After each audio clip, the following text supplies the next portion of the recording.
We look after the digital and social media aspects of 10 Downing Street to support the Prime Minister.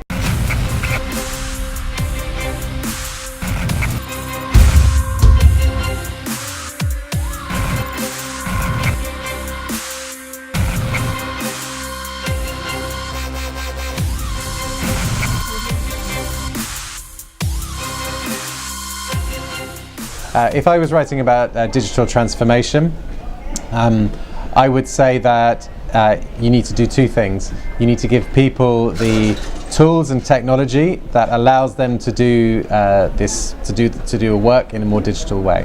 When I arrived in my current role about 2 or 3 years ago, civil servants in the UK were not often many places allowed to have their own smartphones. The computers were very locked down, meaning that they couldn't access social media, they couldn't access all kinds of digital tools which are important for the everyday. Breaking down those barriers is very important, and so if you can break down those barriers, that can really make things change and things happen. And secondly, it's around the cultural difference. You need to change the culture of people to think that just because they're at work doesn't mean to say that they can't do, say, social media. We find that some people leave their digital hat on at the door when they come in the morning. They think that they might be good at home using Twitter and Facebook, but they're not good at using it at work. They need to understand that these are tools which can be equally, if not more important, for their work life as it is in their personal lives.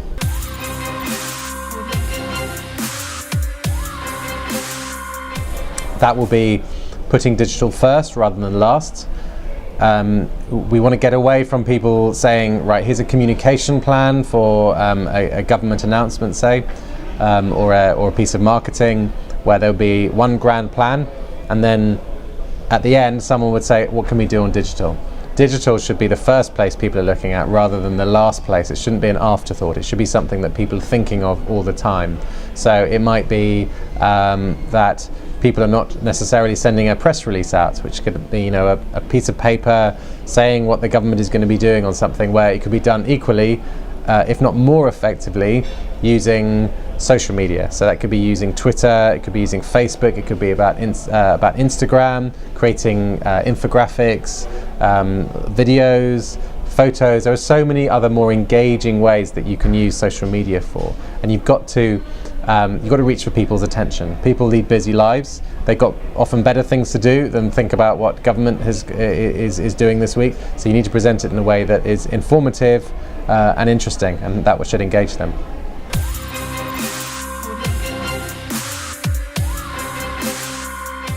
The most important challenge, I think, is cultural. Is even if you provide somebody with all the tools that they need to do and all the magic that they need to do it, there still can be something that if they don't have it in their minds that it's something important to do, then then what's the point? They need to want to be able to do that. And once you create a demand, and the demand from people who are working, then things usually come a lot more easily.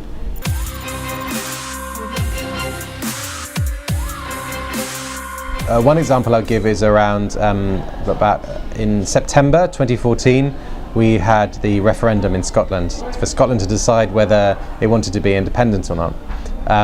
We, as a UK government, had the position that we want to maintain the integrity of the United Kingdom, and it was our duty to tell people living in Scotland what benefits they receive from being part of a larger United Kingdom.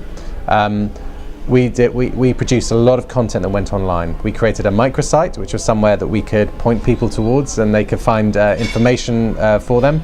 But more importantly, we created a lot of content on social media. We were operating in a very hostile environment. 80% of all the content online during that time were people who were for independence. So it was hard to shout amongst all that noise that was going on. But it was still the right thing to do. So there was leafleting that went on as well. So it was very much an integrated campaign. So we had a single page that we could point people to. So when people in Scotland were telling us they wanted information, what would it mean for schooling? What would it mean for the economy? What would it mean for defence and those things? We could present that in a way that people were able to easily engage with, and also more importantly share it. So they could read it, they could share it, and that had very good impact. And the digital campaign alone reached over 10% of the electorate in Scotland, which we were able to measure. We were able to target them as well. So we used tools such as, we used channels such as Facebook to engage directly with these people, and they can actually target people who are in Scotland because of the data that Facebook have. They know geographically where people are.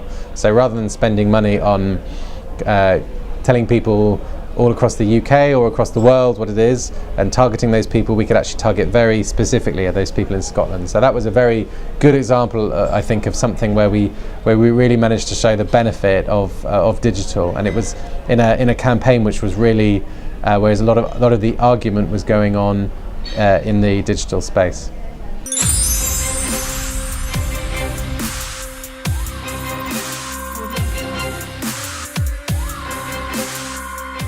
My personal magic wish with this wand would be coding, no doubt about it. I'm so jealous of people who can code well. You know, my skills are only very basic, but when you see people who can do incredible things, I'm lucky to have some very good technical people in my team who can create mini websites, who can create new apps, new pieces of functionality on a website, sometimes overnight in a matter of a few hours, and that really impresses me. I think that a team without those kind of coding skills is not really a proper digital team. You can't be digital unless you have that ability to code of some sort. So yeah, if I could have that magic wish, that would be it.